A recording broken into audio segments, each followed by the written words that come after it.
Okay, so good afternoon, everyone from Kyoto, Japan. So I'm Greg. I'm from Beijing Normal University, Paulo Freire Institute at UCLA. So I'm going to talk about ecopedagogical, ecolinguistic readings of the SDGs and what we've learned from Paulo Freire and what we've not learned from Paulo Freire. So first, just going to introduce what ecopedagogy is and what is ecopedagogical literacy. So basically, it's this aspect of, I saw a lot of my books and publications and other things on this assumption that as human beings, we all carry out environmental violent actions. I'm using the computer here, some air conditioning because it's quite humid here in Kyoto, but also talking about environmental issues. So there's also contradictions. But how can we sustain it?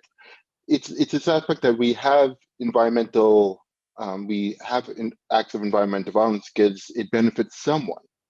But the big question is, who does it benefit? Who does it pay? Who pays and who ultimately suffers most?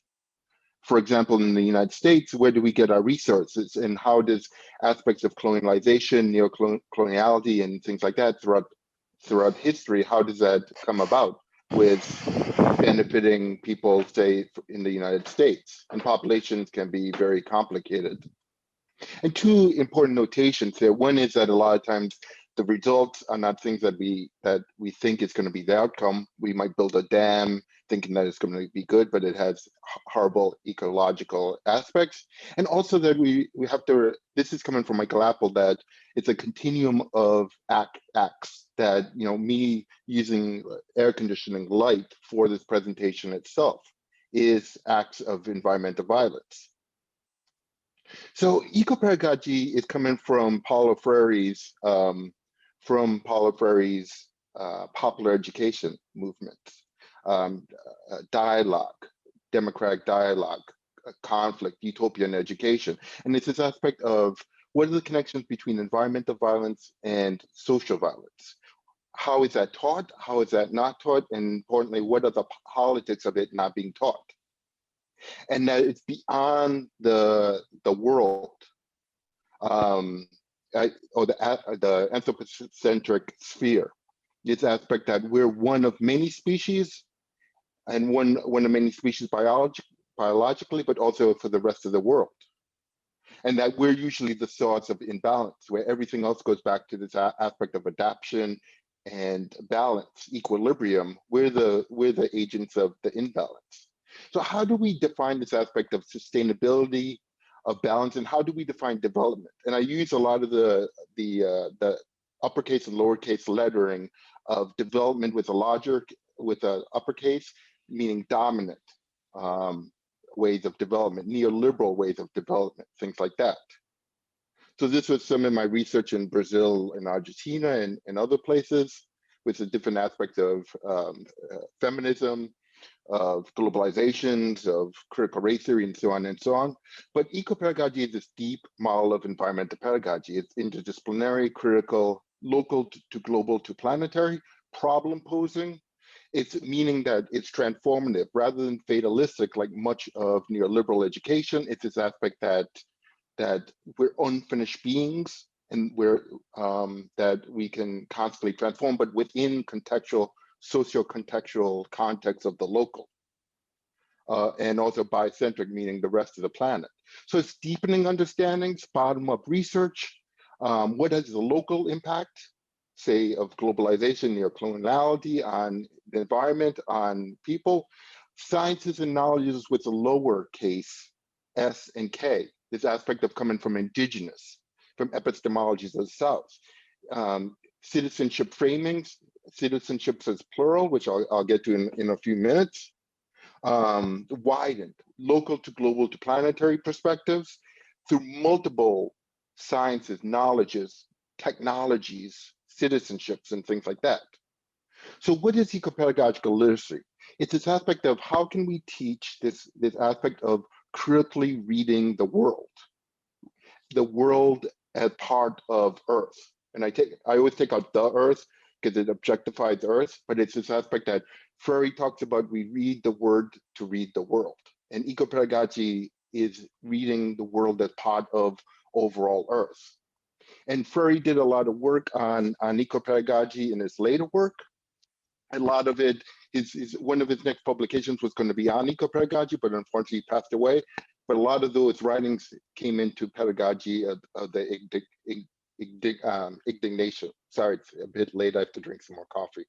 But it's centering, how do we better understand the struggle from those who struggle from environmental violence, for example? But who is included in the who? And that's where things like citizenship, who do we consider a fellow citizen? And how can we break this aspect of the citizen versus non-citizen? Saying, going back to Memi, Fanon, and many others that talk about this. So it's this aspect of how can we de-distance, on the bottom, de-distance the world from the rest of Earth? And how do we see our subjective world within the very the objective aspect of the rest of Earth that's going by things such as the laws of nature? How do we define development? How do we define sustainability? So how do we do all these things? And also what epistemologies? Epistemologies of South, such as Gaia and Ubuntu and many others. Ubuntu, I know it's very well mentioned in the first presentation by Amina. Hopefully I'm pronouncing that correctly. So it's this aspect of how do we distance the us from the them, the us and the rest of the planet? How do we do this for distancing from othering, say citizen, non-citizenship, coloniality, whiteness, xenophobia, and so on, geographically? Where do we place environmental violence, especially in a more globalized world? What kind of epistemologies do we understand development, sustainability, and the rest of the planet? And also this aspect of time-wise, what do we owe future generations, future citizens? And looking at things, I won't go through many of the slides, but this aspect of epistemologies of the South exist to counter epistemologies of the North. Bonaventura de Santos, for example, talks about this aspect that if we're going to the moon, Western scientists are very cool, but to truly understand the world and our place and our linkages within it, it's very much more of one epistemology, dominant epistemologies, the ecologies of knowledges that he talks about. So this aspect of development, sustainability, and all the lettering, I'm going to go a little bit into. So developing problematizing development. It's this aspect that first had environmental education and then education for sustainable development, but many other pedagogies too that are less known. Just because UNESCO says, ESD or global citizenship education, that doesn't mean that that's the only way of thinking about it, and also the only pedagogies and understandings of collectivity and things like that. So this aspect of, education for sustainability was supposed to be this aspect of how do we go into these issues that are beyond, conservation? How is the environmental movement seen as a white middle class movement for many parts of the world and things like that? How do we go into this aspect of ending, eco-racism, breaches of ecofeminism and things like that? And it doesn't mean that we lose environmental education or that ecopedagogy takes over ESD, but it's this aspect of how can we build upon it also. And looking at the SDGs that probably everyone knows by now, very well known, it's this aspect of how is it a holistic aspect that all of these have to be successful for any of them to be successful. And this document that I was one of the reviewers on, that was my main critique on it. What is within ESD, within the SDGs, but also what is outside of it, and what are the politics of that, especially when we're educating for that. Who is development for? Is it for economics? And if it's for economics, is it for economic justice, labor justice, and so on and so on? Is it for neoliberalism or neoliberal economics that only certain people continue to be the haves and the rest of the world is the have-nots? And these are the different aspects. What are the effects of globalization? And the tough questions of is planetary sustainability ever possible, which is the aspect of increased profit, and increased profit for only certain small percentage of the people, of the populations. So reading development, it's this aspect that also, what do we describe as livelihood? What is the basis of sustainability? Sustainability for who? And it's this aspect for the SDGs to work, and the rest is to teach that it's a globally collective pathway. Something like that. I'm not sure if I'm describing it the best way, but it should be within the global sphere that everyone globally throughout the world should be, getting the needs and also the wants, but also, not that everyone gets their own, is able to get every want that they want, especially, say, much of the Western world. So the aspect of neoliberalism too, who does it benefit and who does it not benefit? This aspect that, that it's all dependent on my private sphere. What do I have? What do I own? How do I profit? How can we break in education thinking of the world beyond neoliberal economics and other aspects of neoliberalism? This aspect that the world, that unsustainable environmental violence isn't a necessary evil, but it's this aspect of that's how we've constructed the world towards that, and we can also change that. Paulo Freire's aspect, that if we made the world how it is currently, with all the trouble, with all the devastating histories, and also the good parts of history too, we can also change it to a better world. And this aspect of neoliberalism, this comes from Why Care for Nature by Dirk Postma. This aspect that neoliberalism, we have this aspect of the individual and the rest of societies, and that this aspect of only valuing the private sphere. What do I have? What do I own? And things like that. Anyone could listen to probably Donald Trump and get a good idea of what that is very, very well. So it's this aspect of maximizing the individual and minimizing the collective aspects. And there's no more larger collective sphere than the planetary sphere. So it's this aspect of ecopedagogy, Freudian pedagogy, things like that, teaching, this aspect of collectivity, this aspect of if we're going to be successful in the SDGs, it's the collective aspect towards them. It's not just development, a sustainable development for me and my community, but for throughout the world. And one of the publications, I go a bit crazy and keep on going with that. And going back to this slide, it's also this aspect of local to national to global, like I've been talking about, planetary sustainability, and through aspects, say, such as citizenship. And this aspect that we have multiple citizens, that we're citizens of multiple societies, and even a planetary citizenship where the Earth itself is a citizen, it can be seen as. Very, very much talked about that I'm first a citizen of Recife, where he grew up, poor part of Northeast Brazil. I'm a citizen of Brazil. I'm a citizen of the world. So it's this aspect of citizenships as plural, that you have the traditional nation state citizenship, but it's also subnational to the local, the self-defined local to the global aspects. And how does all these citizenships how do we not only teach within these spheres of citizenship, but the interactions between them, especially in a world of globalizations? And I use globalizations like Carlos Torres has talked about it, globalization from above and from below. And this aspect of planetary citizenship, that we're citizen part of the planet, but also the planet itself is a citizen.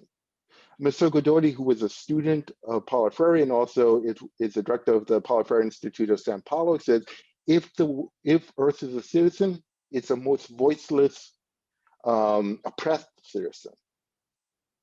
And it's also these other aspects of citizenship that's very, very difficult, very complex. Rights and responsibilities don't really come out of this aspect of nature or the rest of nature, because we're the only ones as human beings that Freire talks about, and John Dewey and many others talk about, we're the only ones that are able to dream and act upon those dreams and praxis through education. We're the only ones that have histories. We're the only ones that have self-reflectivity for the future and futures too.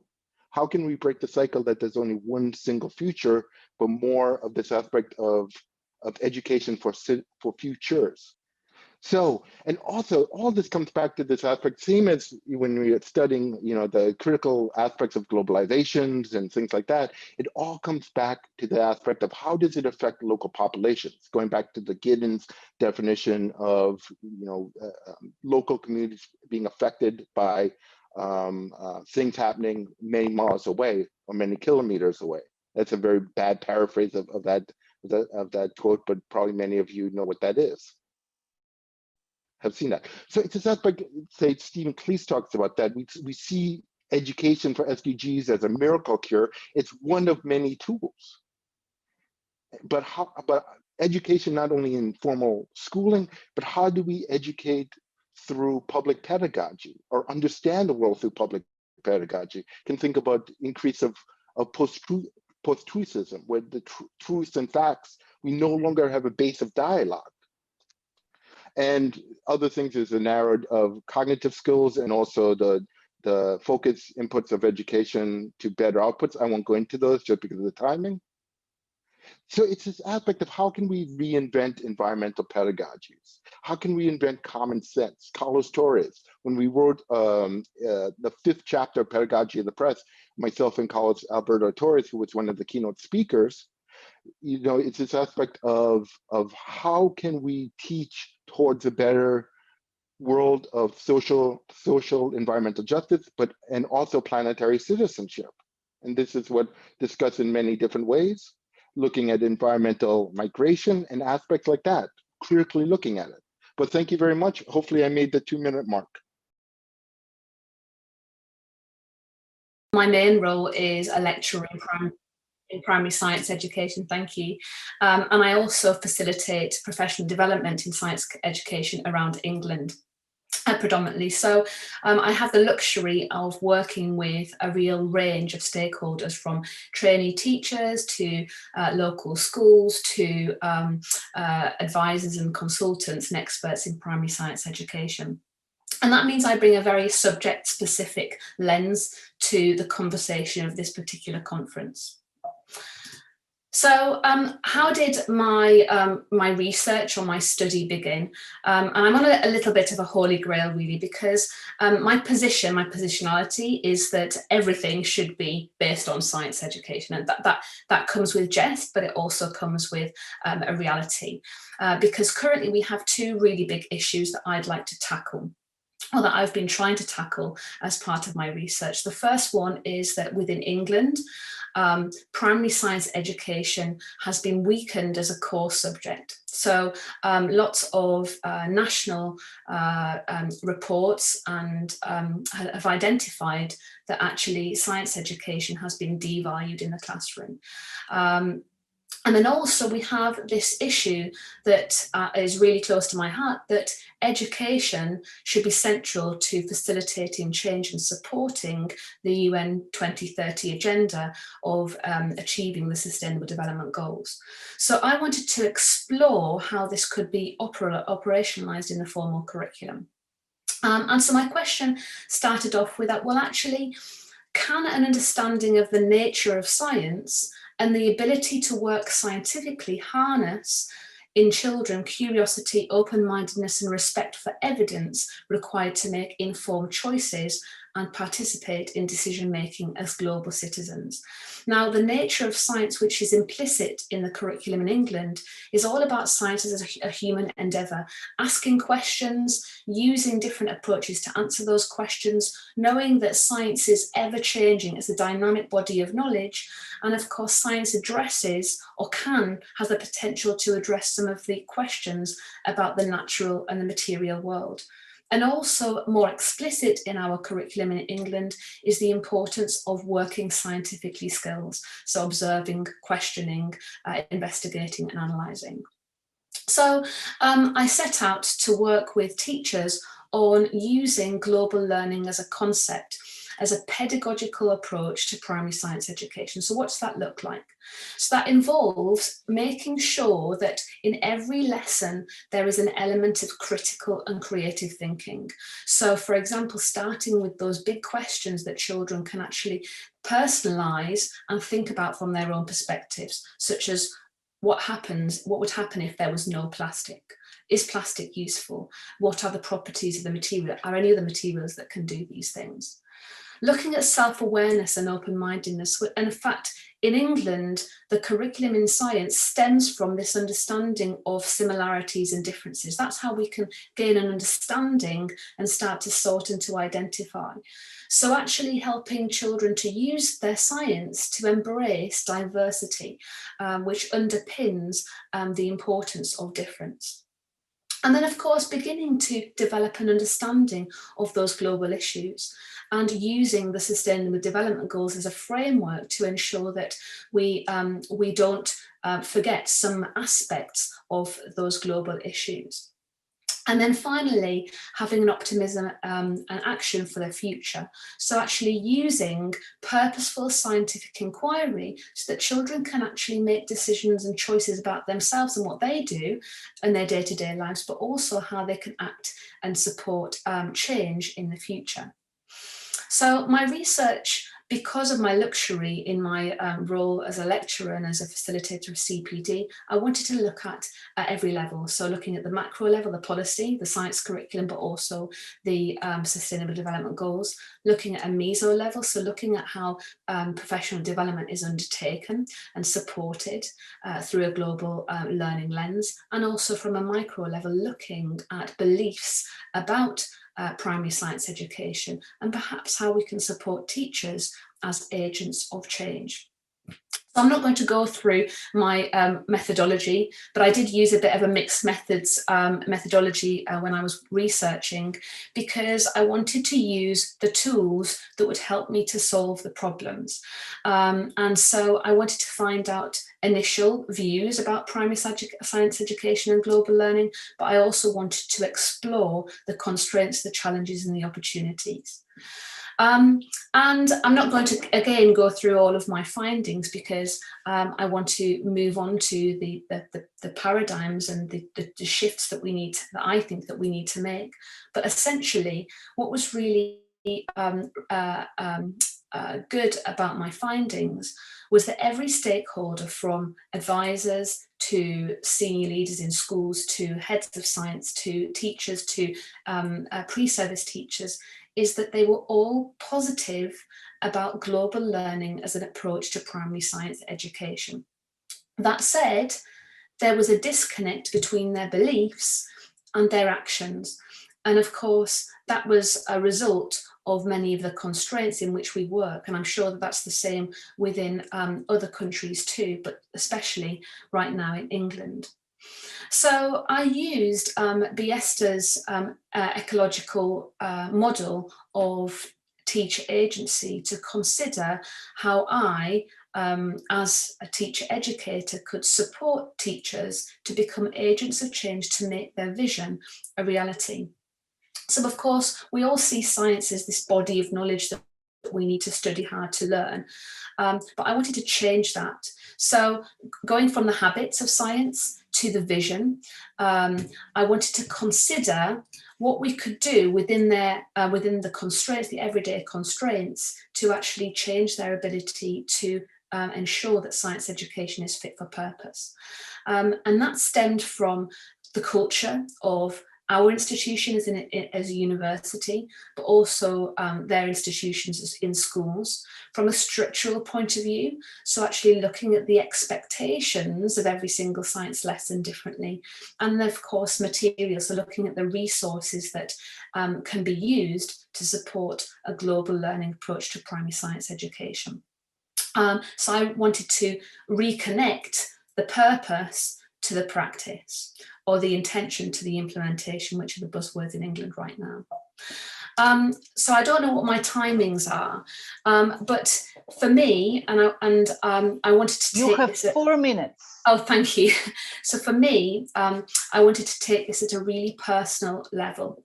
What can I do as a teacher educator to support teachers to deliver a science education in primary schools that is truly fit for purpose?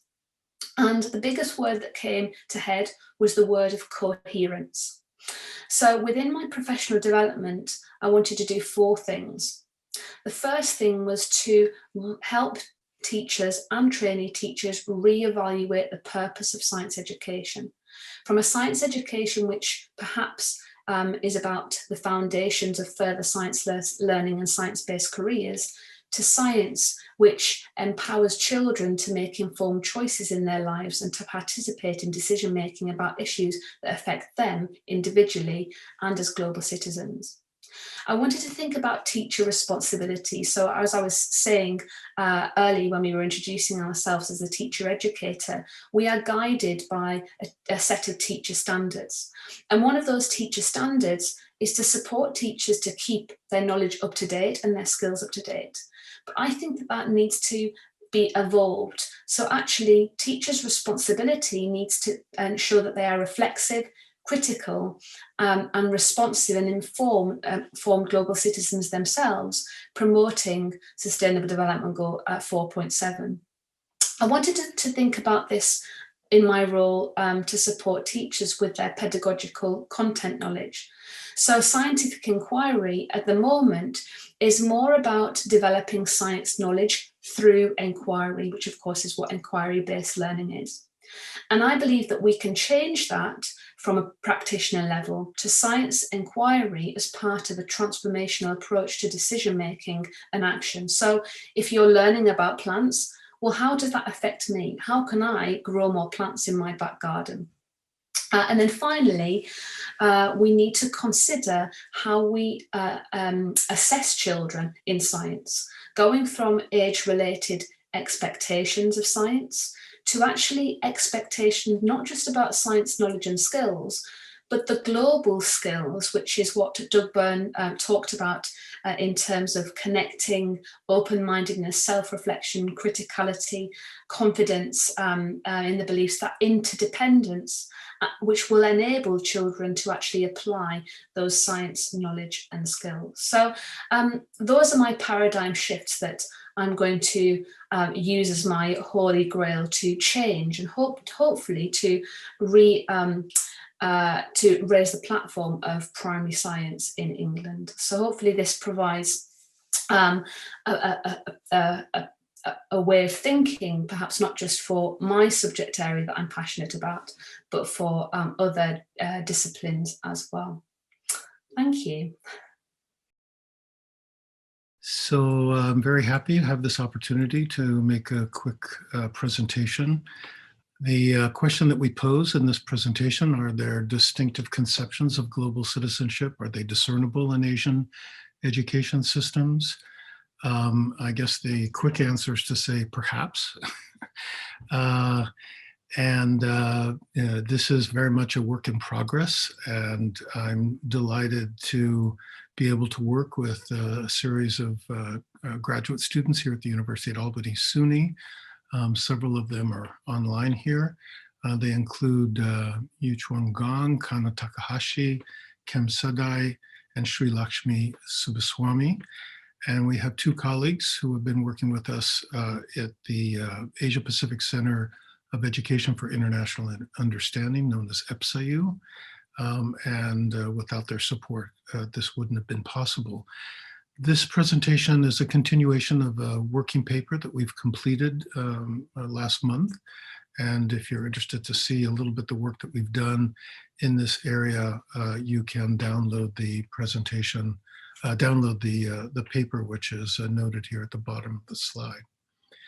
The background I'm going to keep very minimal. Obviously, we could get into this in to a much greater extent, but the main point that I'd like to make is that certainly many of the education systems in the Asia-Pacific region have, in one way or another, and in many different forms, embraced notions of global citizenship or global competence. There are probably many different reasons for this, partly due to the intensification of various kinds of globalizing forces in this region of the world and a sense of growing interdependence.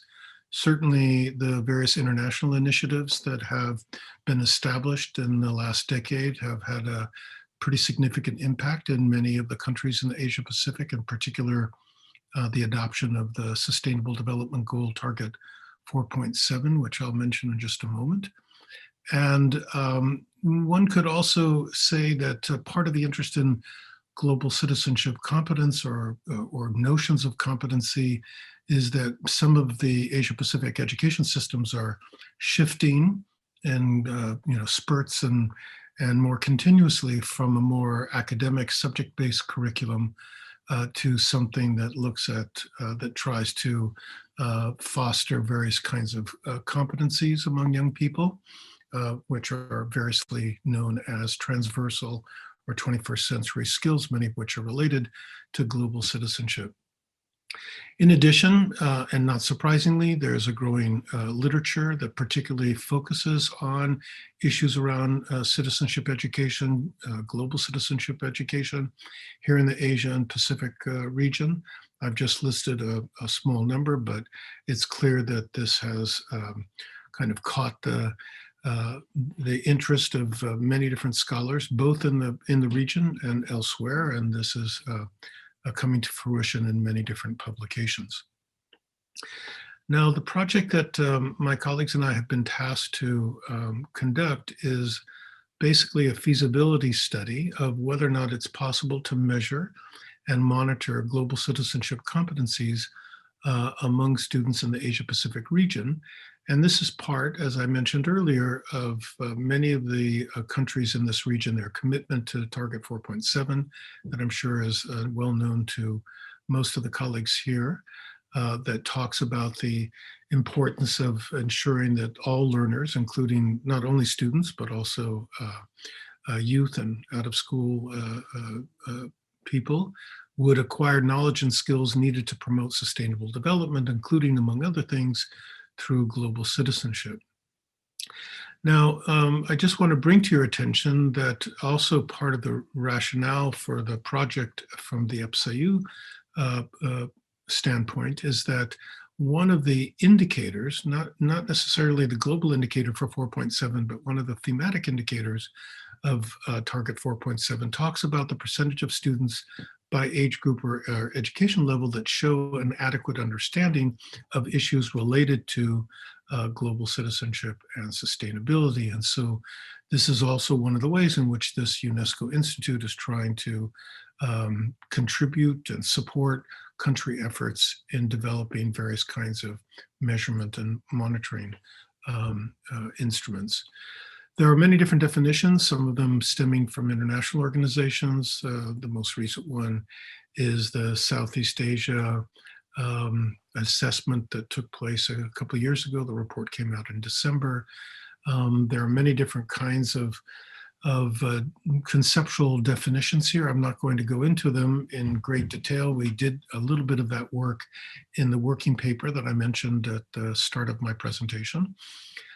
Partly, and this is really at the crux of what we're involved in doing now, and here, by the way, is some of the key studies and some of the different approaches that they've taken to looking at issues around global citizenship competence, both in terms of the IEA, which has a long-standing interest in issues around civics and citizenship education, the more recent attempt by the OECD through the PISA framework to look at issues around global competence, the one I mentioned, which is more local in the region, the CPLUM assessment, and an interesting one that emerged last year in Santiago de Chile in Latin America, which is based on an analysis of curricular materials in Latin American countries.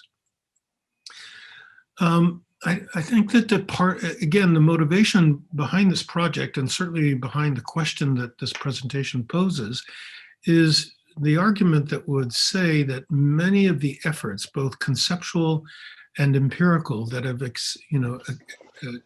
sought to explore issues around global citizenship and global competence in the Asia-Pacific region tend to emerge from and draw upon a very Western notion of citizenship, which is not always, let's say, embraced or part of the political and social systems of the Asia-Pacific countries. And so most of these measurement approaches have done, they may have adopted a kind of a model that might be advanced by UNESCO or by the OECD, but they've made very little attempt to adapt their model to what might be distinctive approaches to notions of citizenship or global competence in the region. And certainly this is reflected in the fact that there's very little recognition of both indigenous knowledge and worldviews, which are extensive and incredibly diverse in the region, but even more to the point, the importance of a lot of the cultural, very specific Asian cultural, religious, and spiritual values that emerge and are very critical and central to the education systems in these countries. And one of the ways that we see that is clearly the emphasis placed on ethical and moral issues as they relate to being a good citizen in such countries. So we begin from, as it were, we kind of turn the whole thing upside down and say, how might it be possible to make a determination of notions of global citizenship or global competence in the Asia Pacific region, starting from the ground up? In other words, not trying to place upon these systems a kind of an external conceptual framework, but rather determine from official documents and other kinds of policy commitments among countries in the region, and see what emerges from kind of an analysis, a systematic analysis of some of these documents. Now, there are various kinds of documents that could be examined. I've listed them here.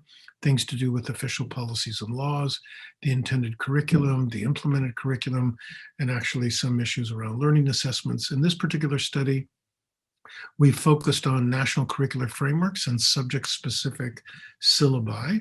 And what we've done is that we have collected approximately 160 official curricular documents from 23 Asia Pacific countries. This is a kind of a sample of the 49 countries that are officially associated with the Asia Pacific region, at least according to the UNESCO classification scheme. And we have focused, in other words, we've looked at each system and determined where 13-year-olds are expected to be studying. And this means that we're looking at slightly different grade levels at different systems.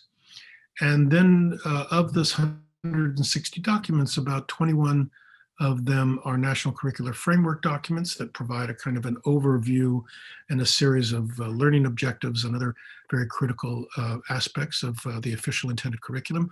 And then we've actually drilled down and been able to obtain approximately 140 subject syllabi. It varies from one country to another. And in some cases, these are being translated. And so we will be analyzing the content of these translated documents. So this gives you an overview, both of the countries, the names of the documents for the national curricular frameworks, the grade level, and I haven't listed all the different subjects here, but you can see approximately how many different subject syllabi have been compiled and are in the process of either being translated and validated or are existing in English and can be analyzed in that regard. Now, I mean, this is where we're kind of focused our attention at this point, and that is developing kind of a coding structure, because the idea is to examine these documents systematically using the kind of the in vivo software to determine the extent to which there are commonalities or shared phrasings or approaches to very particular aspects of global citizenship or global competence. One of this is a kind of a tentative framework that we've been working through that speaks very much to the relationship between the individual citizen and various aspects, either of him or herself, of the society in which they live, and more broadly, kind of the universe or the broader environment that we refer to as self and nature. We've developed a series of potential codes that could be used in looking at some of these key concepts. We're not entirely certain. Part of the challenge here is that a lot of the documents tend to have a certain holistic flavor to them, that it's very difficult to analytically disentangle, each of these different documents. They're There are approaches that my colleagues and I have followed in some other work that we've done using NVivo in order to examine the contents of official curricular documents. And so we're following a little bit some of those same ideas. So this is only to say that we haven't finalized the coding framework that we are going to be using, but this is giving you an idea of some of the direction of our work. So in terms of next steps, we're currently completing the translation and validation of the 160 documents that we've compiled.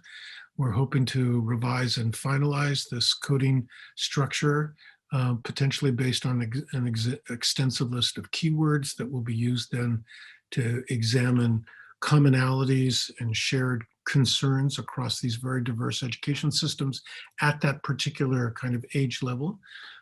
We then will begin to look for these commonalities or shared concepts across systems, and this would be the basis then for devising a kind of proposing a measurement framework for global citizenship competence in the region. We'll be working with some colleagues with the IEA that carry out the ICCS and TIMS in terms of developing potential items that could be used in a pilot learning assessment in lower secondary schools. And then certainly this will need to be reworked for broader application in the region. Much of the timeline is oriented toward a major forum that UNESCO is going to be holding in South Korea in early part of September. And we hope to have a draft paper fairly extensive that kind of goes beyond what we've done so far and begins to tie together all the different aspects of our work. So I think with that, I very much thank you for your attention. Hopefully I've kept to the time allocation, and I'm very happy to try to answer any questions or concerns you may have. And as I said, I don't have a clear-cut answer to the question posed by the presentation, but as this is a work in progress, hang in there, and maybe 6 months from today, I will have a definitive answer for you. So thank you very much. So good afternoon, everybody. My name is Adelina Calvo. I came from the University of Cantabria in the north of Spain, where I work as a senior lecturer. Our title presentation is What is meant by social justice, an exploratory study in initial teacher education in my university, at the University of Cantabria. This paper is a part of a wider research project aimed at promoting the education for global citizenship approach in initial teacher education at the University of Cantabria. I'm going to organize my speech in 4 parts: theoretical framework, methodology, results, and main conclusions. Our study has 2 phases. The first exploratory phase analyzes the meanings that future teachers attribute to concepts linked to education for global citizenship, such as social justice, poverty, or globalization. At the end of this phase, some conclusions were identified that allow us to plan the second phase, which is focused on developing training proposals that expand the previous concepts that young university studies have about global citizenship. The aim is to promote critical global citizenship education. This paper explores the ideas that future teachers have about social justice. Our research is based on the premise that initial teacher education shall be conducted from a socio-critical approach, which entails, first of all, an inequality-sensitive teacher training. It's necessary to focus initial teacher education toward the creation of a reflective professional able to analyze and understand social inequalities, power relations, and the unequal access of different groups and people to material, educational, and cultural resources. Secondly, a diversity-sensitive teacher training. The struggle in favor of social justice needs to go beyond promoting or praising diversity in order to explicitly address the different forms of oppression linked to factors such as ability, race, gender, sexuality, or social class. Thirdly, the teacher as an agent of social change.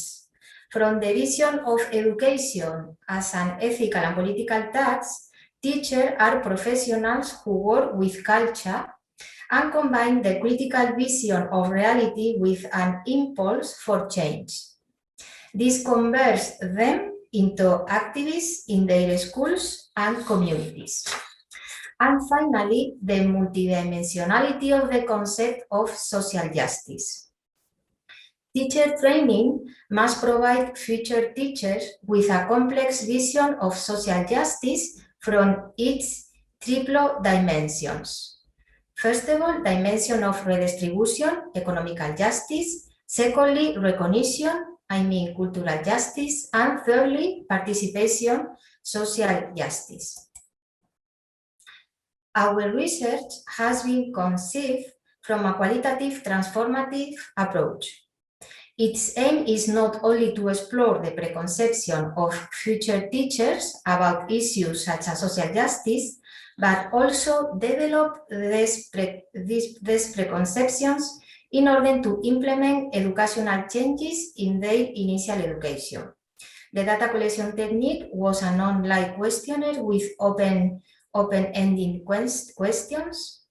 The sample was made up of 248 students from the infant and primary education degrees, and the data was collected over 2 academic years. The questionnaire was validated by a panel of 3 experts from different Spanish universities. Okay. Although the questionnaire had a total of 10 questions, here we will to explore only the 3 questions related to social justice. The question were, how do you define social justice? Do you think there is social justice in our society and why? Cite 3 situations in which you consider that a person, group, or institution is working for social justice. Moving on to our results, I want to explore the meanings that young people attribute of social justice. Most of the responses of 10 link the concept of social justice to equality. However, the students' concept of equality is very diverse. First of all, some people point out social justice as a strategy to achieve equal opportunities in fields such as education, labor market, healthcare, taking into consideration the different dimensions in which our existence develops. Secondly, along the same lines, another group highlighted that social justice is directly linked to equal access to goods and material resources, or with the search for strategies that make it possible for the same rights to be effective for all people. Thirdly, another group links social justice to the established legal system, stating that it seeks to go beyond the justice handed down in the courts of different countries and territories, avoiding discrimination in treatment and seeking equality and equity. Fourthly, another group linked social justice to situations of violence or conflict that, on occasions, may end up in court or require the protection of the established legal system. And finally, another students link social justice to a more personal, psychological, and individual dimension of human beings, placing this issue in the context of values, morals, beliefs, and stereotypes. Does social justice exist? That was our second question. The majority of students state that social justice is not effective and doesn't exist in our society. Among them, there is a group that related the concept directly to the development of our legal system. There is a second group who offered a more complex sociopolitical interpretation of the concept outside the judicial system. In this second group, we can see, first of all, among the most numerous responses are those that highlighted that social justice will not be possible as long as an equal distribution of goods and wealth between groups or collectives can be identified in society, giving rise to multiple forms of exclusion. There are those who link the lack of social justice to the unequal distribution of resources and the existence of the rich and poor, or the existence of inequalities in access to primary goods. Thirdly, another students pointing out that there are people and groups who have really difficulties being able to participate and engage in the different spheres of common life. Finally, another group suggested that the lack of social justice is related to the way in which power is distributed in our societies. Inequalities are explained on the one hand by situation of exploitation, and on the other hand as political problems such as corruption or the existence of parties with extreme right-wing ideology. Finally, another group held the view that we are in a period of change. In their opinion, we are experiencing a period of transition in which some aspects of social justice can be identified, although this transition period cannot be considered fully completed. Related to agent working to achieve social justice, the participants highlighted that the collective and people that work for a more just society are the six following. I organized the list from the most cited NGOs to the least cited public health workers. Possibly, that's positive to highlight our students recognize themselves as an agent to promote social justice. So you can see in the slide they are in the third position. To conclude, many of the students' initial ideas about social justice are linked to a concept of equality which is not problematized in sociopolitical terms and which come close to the conception of the existence of a formal legal system which functions fairly. At the same time, a dominant tendency in the understanding of social justice from the more distributed paradigm can be identified, making it necessary to expand the vision of those who have highlighted the role that education should play in the struggle for social justice. This could be the first step toward working with a more complex concept of social justice that allows us to discuss the dimension of recognition, representation, and participation highlighted by the specialized literature. Taking into account these results, the suggestions for the development of educational proposal are four. First of all, to promote a more critical and political understanding of the concept of equality that takes into account the structural inequality of current societies. Secondly, to explore the idea of education as a key instrument for the development of social justice in its triple dimension, focusing on access to education, the representation of different groups in schools and work promoting diversity, and the role of the school as a school of participation. Thirdly, to enable future teachers to reflect on their role in today's globalized society as agents of social change, both in their local communities and at international levels.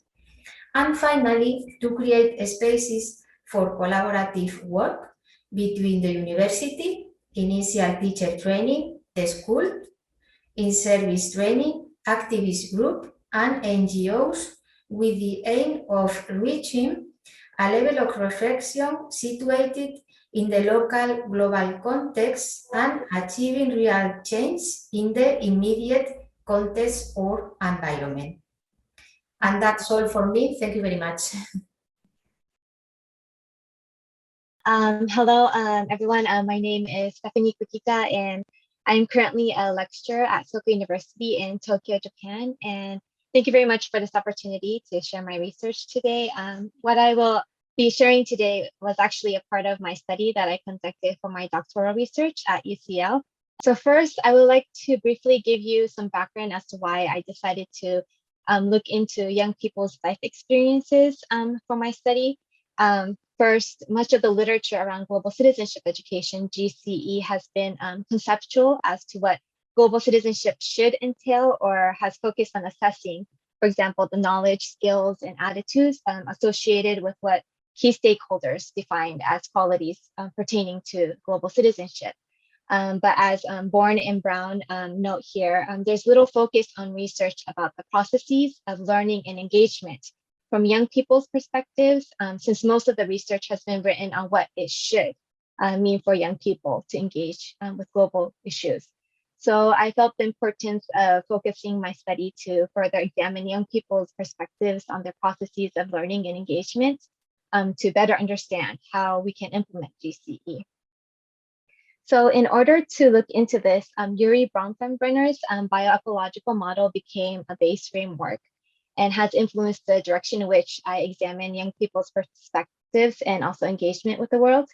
Bronfenbrenner's bioecological model suggests that a single condition does not always lead to similar developmental outcomes, and also suggests the importance of considering individuals' contextual backgrounds and circumstances to better understand their developmental trajectories. And he noted that interactions an individual has with various systems, from the microsystem to the chronosystem, could impact how they develop.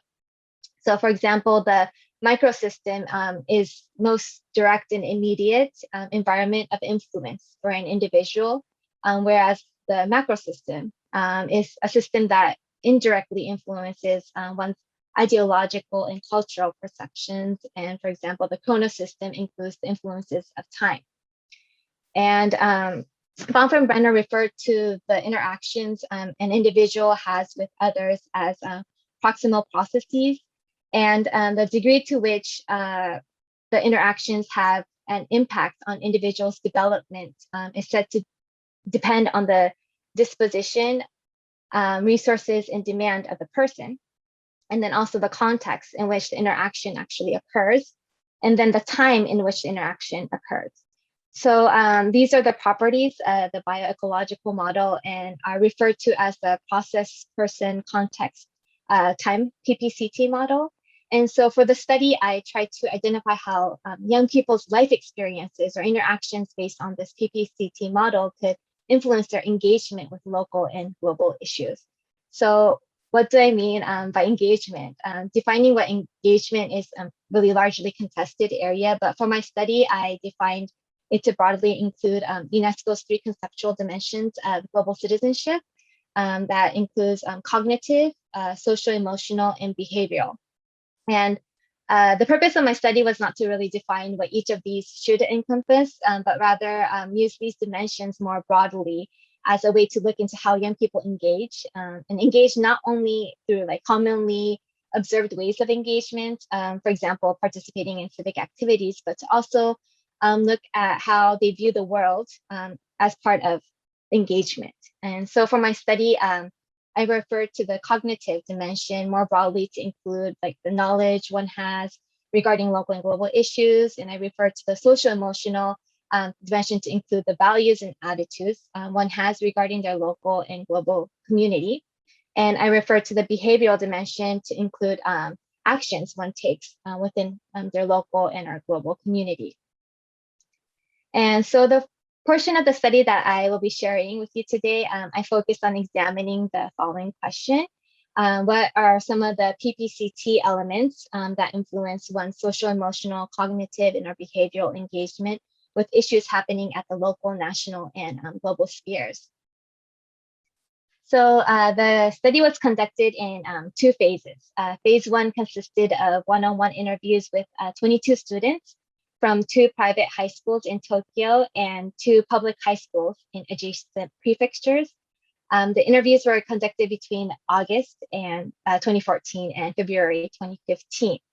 And phase 2 consisted of interviews with 6 of the students who were interviewed in phase 1 4 years later between May and September 2018, and to decipher whether the time element of Bronfenbrenner's model played a role in how their engagements have stayed the same or are changed.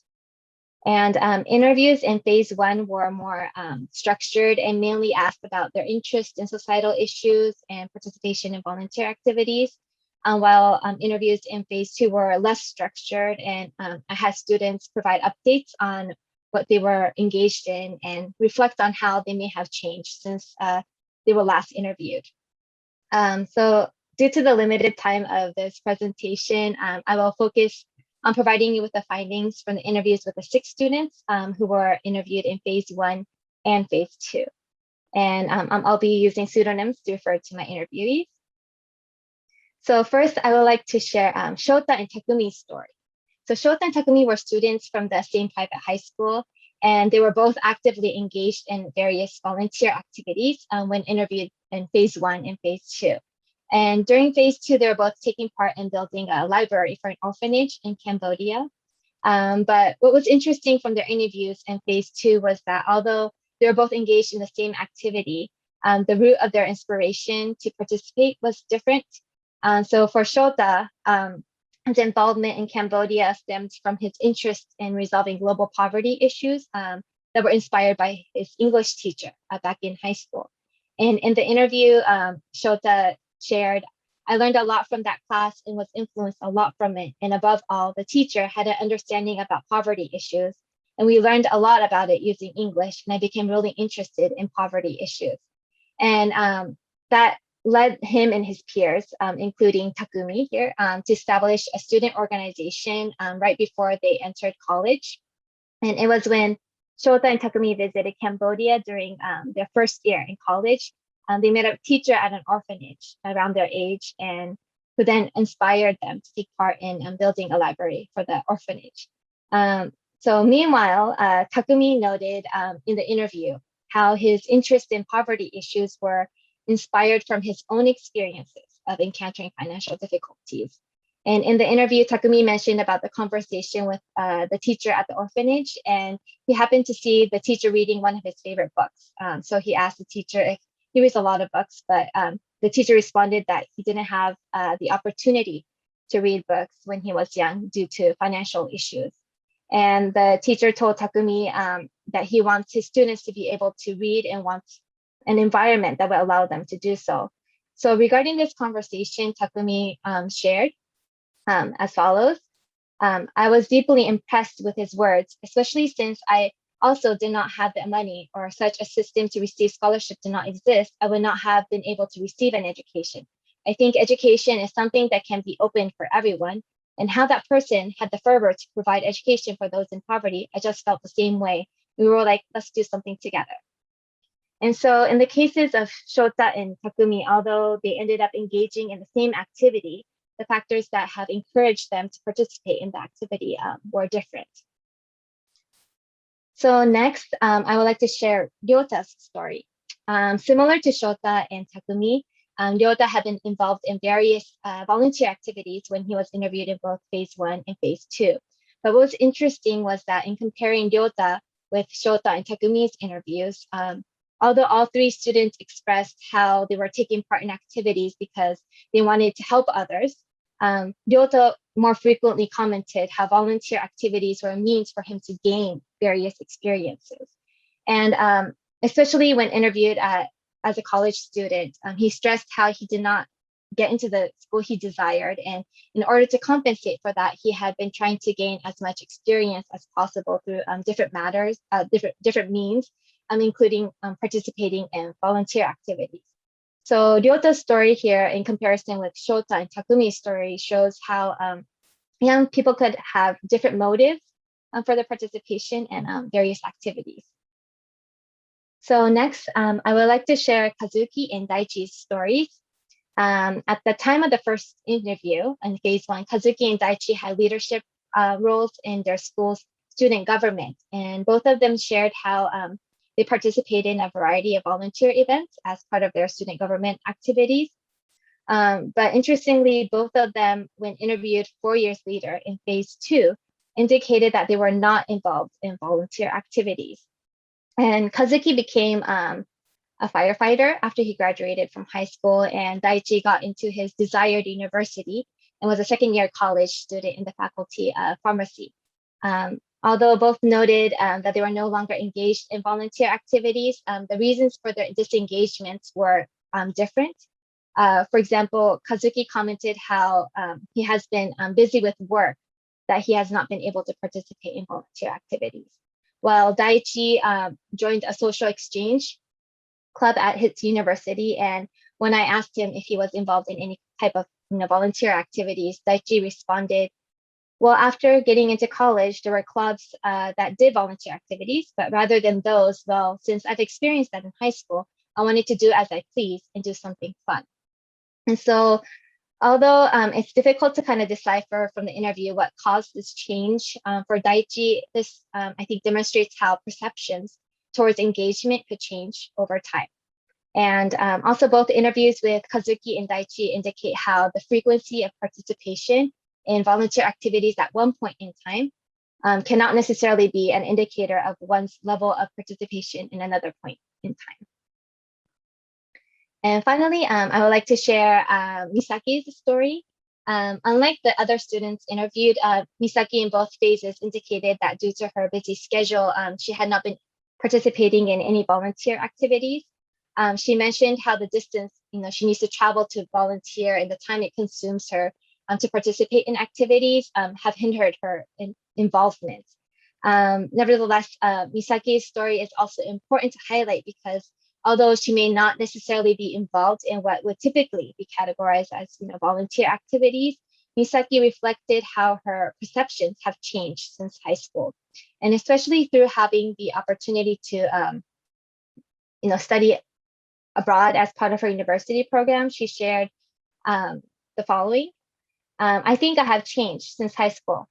What has changed? I think I've widened my perspectives with regards to my career, as well as I think since my interests have grown.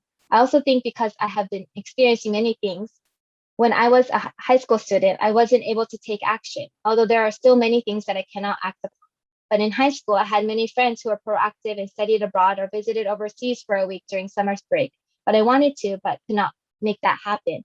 As a college student, I visited the United States, Vietnam, and Taiwan, and I thought, rather than not going and trying to think of things through imagination, it is better to just go and experience it.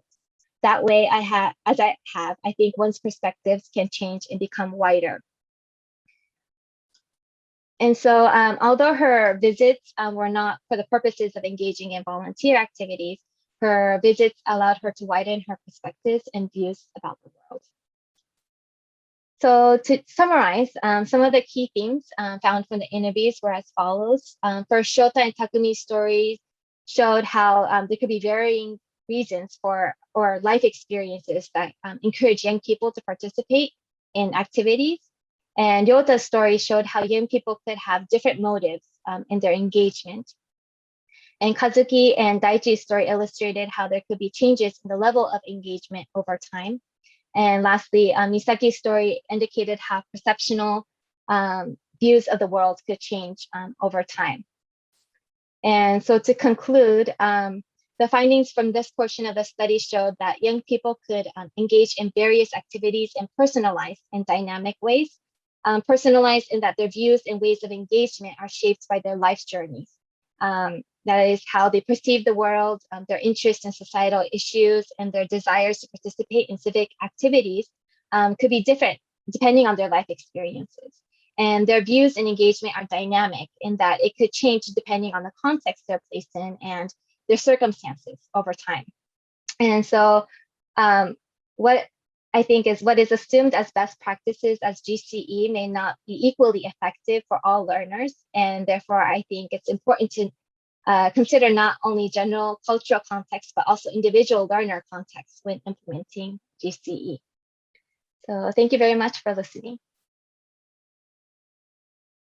So good morning or good early afternoon to everybody. So just to say a little bit about myself first, and then I'll move on to the presentation. So my name is Maria Barry. I first started to engage with global justice issues as a secondary school teacher more than 20 years ago now. And then I worked in an NGO, a development NGO for 12 years. And more recently, for the last 5 years, I have been working in Dublin City University in the Institute of Education, so working with student teachers, and researching in this area. And today I'm going to present to you and draw on my doctoral studies. And really, this is a smaller aspect of my findings in relation to the wider doctoral studies in relation to schools-based action, but I felt it had particular resonance with the themes. And I suppose it's really coming at it from a grassroots, trying to share some insights from schools and classrooms and how teachers and students are negotiating global citizenship education in practice in the moment.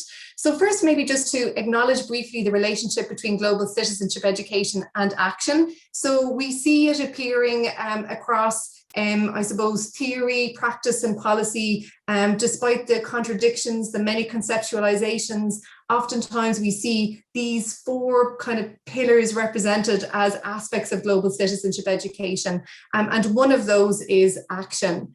So to look a bit more deeply then at this concept of action, how do I perceive it? How is it perceived?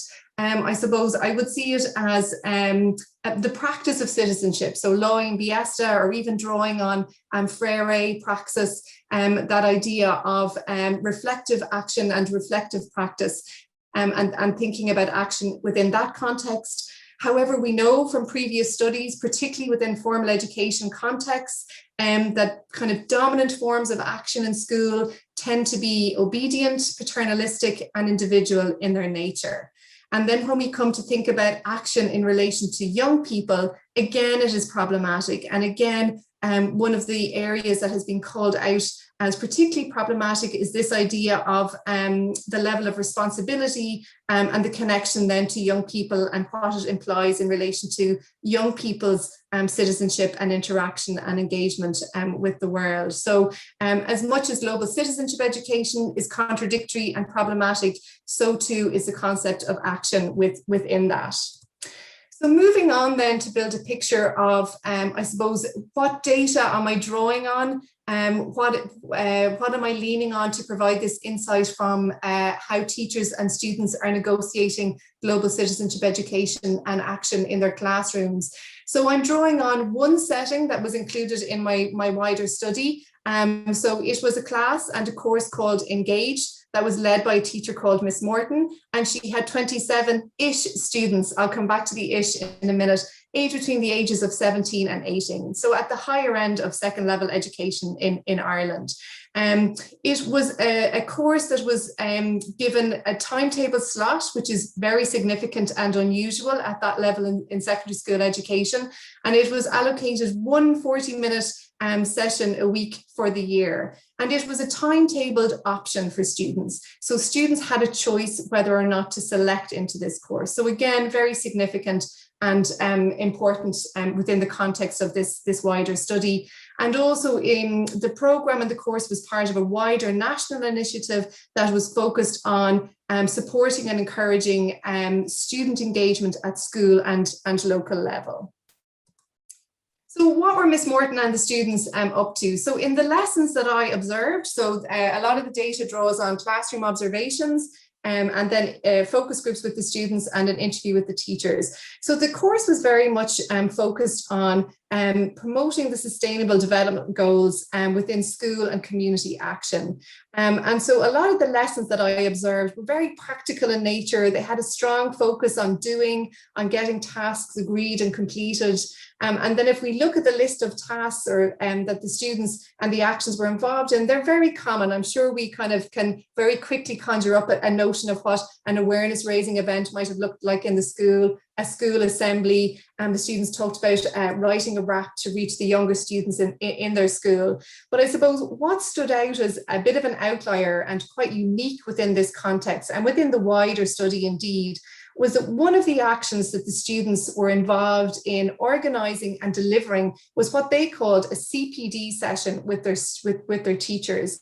So before the school year started, a smaller group of students from this course were involved in delivering a CPD session to all of the staff in their school on how to integrate the sustainable development goals into different subject areas and into different lessons. So this is what kind of made it stood out and what I was particularly interested in during the course of the study. And one of the students from the school, she talked about it about kind of fitting in the global goals into lessons. And I liked her idea that this was going to have a long impact in the school. She was hoping that the teachers would be doing this for the next 30 years, which is a reference to the 2030 agenda, I think, in relation to the sustainable development goals. And she gave an example of how they presented to their teachers and talked about looking at the issue of poverty in relation to a subject that would be called home economics or social and scientific studies within an Irish context. Another bit of the context, I think, as well, that's important for you to know, that the teacher that was involved in designing and delivering this module had completed a Master's of Development Studies and several continuous professional development activities in relation to active learning, group learning, student involvement. So she was, again, maybe unusual in that sense as well, particularly in relation to having a Master's in Development Studies in addition to her teacher education qualifications. In addition to that, a lot of you have referenced the Priestley and Biesta ecology of teacher agency. So I think in relation to school structures, again, they stood out from maybe the norm in Ireland in that there were several different types of initiatives running in the school in relation to, I suppose it was a school that would be considered to be disadvantaged in terms of socioeconomic background. So it had a lot of initiatives around students moving on, transitioning from second level into further education or higher education, but also in relation to development education, which would be kind of used interchangeably in Ireland in relation to global citizenship education. So it appeared as a commitment within the school's mission statement. And also within the staff handbook, Miss Morton was given a kind of formal responsibility for delivering development education in the school, which again marked the school out as unique. And indeed, Miss Morton, she had worked in a number of different school contexts. She talked about this particular school being the best environment she had worked in. She talked about having freedom. She talked about being allowed to think bigger and have a bit more time. And that the principal, it was the principal's decision and choice to offer this as a timetabled option for students. But the principal also offered substitution and supervision cover so that it would enable this teacher to avail of these continuous professional development opportunities that can be available but can be difficult for teachers sometimes to access given the other commitments that they might have in the school. And so what kind of struck me about this as being particularly, I talked about it being an experience of democracy for the students. And I suppose maybe the quote I want to draw on is this line, Biesta one, an oldie but a goodie, that really in some situations, young people are taken seriously and have real opportunities for shaping and changing the conditions of their lives. And one example that Davies would draw on that students rarely have control over is the curriculum that they are learning. And I suppose this offered an example of students wanting to drive and shape the type of subjects, the type of themes that they were covering, and what they were trying to do in their school context. So within their local familiar environment was to make a change. And they experienced democracy. They organized meetings with the principal. They sought permission from the principal. And all of these were negotiated in those lessons. How are you going to approach Miss Butler, the teacher? What are you going to say to her? What do you need to be able to say? What do you need from her? And all of these were learning opportunities for the students in how to affect change within their own local and immediate, I suppose, contexts and environments. And this kind of image kind of encapsulates that for me, that it was, you know, compared to maybe other hierarchical structures in formal education, quite an inclusive and quite a democratic approach to happen within a school and a formal school environment. So what are the findings? What are the kind of outcomes, I suppose, in terms of possibilities? I think it shows that global citizenship education, with a lot of variables within that, can support students to experience democracy and empowerment. And I think, you know, I draw on Lundy here. In this particular context, students had a real meaningful opportunity to influence their school's curriculum in the long term. For the teacher, I think, again, depending on the context, it offers opportunity for innovation and experimentation. I think it's really important, you know, if we're trying to think about how we manage the tensions and the contradictions, we need to allow teachers to space to innovate and to experiment. And I suppose for the school, it offered a long view. So rather than a quick fix solution or doing something like an awareness raising activity that's maybe short term, you know, informing the curriculum maybe takes a long view. And Ms. Morton was very focused on trying to shift the narrative away from those dominant types of action that she did acknowledge also took place within her school context. So this is an example from the students. So they talked about, you know, that, you know, you have to start with something and you have to, you know, start doing something, and maybe they saw themselves as role models. So I think that's a sign of this idea that they felt empowered and they felt that they were modeling positive behavior for younger students in their classroom. And they also talked about maybe how sometimes these issues can seem so big, so enormous, but they talked about where they felt they could fit in and they could make change. And similarly, Miss Morton was very focused on, I suppose, helping the students to develop. She was very focused on skills and helping them to have, I suppose, this idea of transferable skills, I think, is really strong in this quote, so that whatever happens in the world in 10 years' time, whatever the issues are, wherever the students are, that they'll have had an experience of how to affect change within their local environment and how they can do that, and that this was one experiment and one opportunity and experience to see how that might work and to see how you might go about it. But there were tensions and there were risks, and Miss Morton acknowledged that, and I found that as well in my own analysis. And I think for me, one of them was, so the first kind of visual I gave of global citizenship education, we have these very neat pillars and they're all equally divided and represented, but there was a kind of a mismatch, or there was an overemphasis perhaps on action to the detriment maybe of students' knowledge and understanding and reflection, even in relation to the Sustainable Development Goals. So they had very much taken the Sustainable Development Goals in an uncritical manner and in an uncritical way, and were wanting to try and see how they could make them happen within their school environment. And Miss Morton acknowledged that herself. So she acknowledged that in the end, they looked at that they were primarily focused on how they would have teachers to take up these issues, but perhaps their own engagement with the Sustainable Development Goals, and indeed their own engagement with thinking about action and reflecting on action was something that was missing. And Miss Morton herself acknowledged that. So what are some of the implications? I'm not a scientist, but I suppose this idea, I think it's so important for us to remember that, you know, global citizenship education places so many demands and ambitions at teachers' doors and at students' eyes and ears and minds. And I think that it's really important for us to position global citizenship education as pioneering practice, as, you know, as trying to work and marry these tensions, but move forward at the same time, because it is happening in our schools and classrooms at the moment.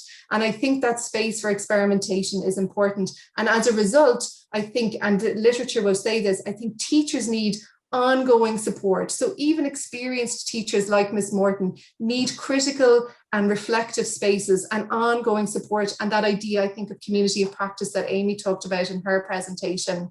I think we all acknowledge that global citizenship education is multidimensional, and as a result, I think, you know, I would really agree and I think confirm with this idea that Born has about it needing to be a learning journey and a continuum. And Francisco, you acknowledged in your presentation the need to see global citizenship education as beginning in the early years and moving, because I think to place responsibility on one teacher and one module and one course and one group of students in 1 year to try and achieve some even of what is expected of global citizenship education is unrealistic and doesn't you know, acknowledge the complexity and the richness of the learning experiences that are possible. And then finally, again, an oldie but an important one, I suppose, the importance of reflection on action and thinking about that and thinking about how we can support schools, teachers and students to integrate that into, I suppose, again, that jump to do something and to try that out, but then to kind of create that space to reflect on action as well. I've probably flown through that. I do apologize, folks. I'm happy to answer any questions that you would have.